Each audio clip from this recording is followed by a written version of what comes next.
आज के वीडियो में हम देखने जा रहे हैं 9 पॉइंट पीकटन हाइपर मोबिलिटी स्कोर। ये बेसिकली एक ऐसा स्कोर है जिसको हम यूज़ करते हैं टू डायग्नोज वेदर के जो पर्सन या जो पेशेंट हमारे पास प्रेजेंट हो रहा है वो हाइपर मोबाइल है या नहीं। ठीक है, स्टार्ट करते हैं। इसमें बेसिकली हमारे पास 5 पॉइंट्स होते हैं। ठीक है, और इनको स्कोर ओवरऑल हमारे पास 9 स्कोर होता है। अब देखते हैं कि 5 पॉइंट्स कौन से और इनकी स्कोरिंग हम कैसे करते हैं।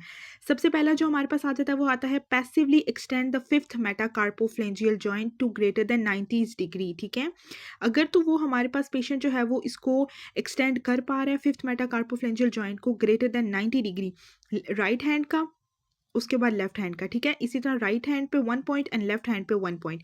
उसके अब इसके साथ हम देखते जाते हैं डायग्रामेटिक प्रेजेंटेशन भी, ताकि हम लोगों को अच्छे से समझ आ जाए। बेसिकली फर्स्ट पिक्चर में देखें आप, फिफ्थ मेटाकार्पोफ्लेंजियल जॉइंट को जो है वो एक्सटेंड किया जा रहा है। ठीक है, ग्रेटर देन 90 डिग्रीज। तो ये बेसिकली हमारे पास फर्स्ट पॉइंट है। उसके बाद जो सेकंड पॉइंट हमारे पास आ जाता है वो आ जाता है passively oppose the thumb to the anterior aspect of the forearm. एक पॉइंट राइट का होगा और एक लेफ्ट का होगा। ठीक है, एंड दिस इज़ अबाउट कि हम लोग जो हैं वो थंब को अपोज करें, पैसिवली अपोज करें। ठीक है, to the anterior aspect of the forearm को। ये हमारे पास सेकंड पॉइंट आ जाएगा इसका। उसके बाद जो थर्ड पॉइंट आता है हमारे पास वो आता है passively hyperextend the elbow to greater than 10 degrees. अब इसमें देखिए पैसिवली एक्सटेंड करना है हम लोगों ने एल्बो को। ठीक है, ग्रेटर देन 10 डिग्रीज, ये थर्ड पॉइंट होगा हमारा। उसके बाद जो फोर्थ पॉइंट आ जाता है वो आता है passively hyperextend the knee to greater than 10 degrees both right and left. अब यहाँ पे देखें, ये नी को हाइपर एक्सटेंड करना हम लोगों ने। ठीक है, ग्रेटर देन 10 डिग्रीज, ये हमारे पास फोर्थ पॉइंट आएगा।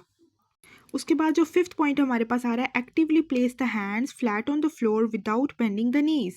अब इसमें हमारे पास राइट और लेफ्ट नहीं होगा बल्कि ये एक इंडिविजुअली ही। ठीक है, actively place the hands flat on the floor without bending the knees. इसकी डायग्रामेटिक प्रेजेंटेशन कुछ इस तरह है कि हाथ बिल्कुल फ्लैट होने चाहिए फ्लोर के ऊपर। ठीक है, और नीज जो है वो बेंट नहीं होनी चाहिए। ये है हमारे पास फिफ्थ पॉइंट। तो बेसिकली ये हमारे पास 5 पॉइंट्स थे। ठीक है, 5 मेन पॉइंट्स थे जिनकी ओवरऑल स्कोरिंग 9 होती है। ठीक है, अब हम देखते हैं जनरली तो हाइपर मोबिलिटी को कंसीडर किया जाता है अगर हमारे पास 5 और मोर देन 5 स्कोर हो आउट ऑफ 9। ठीक है, तो हम कहेंगे कि पेशेंट जो है वो हाइपर मोबाइल है।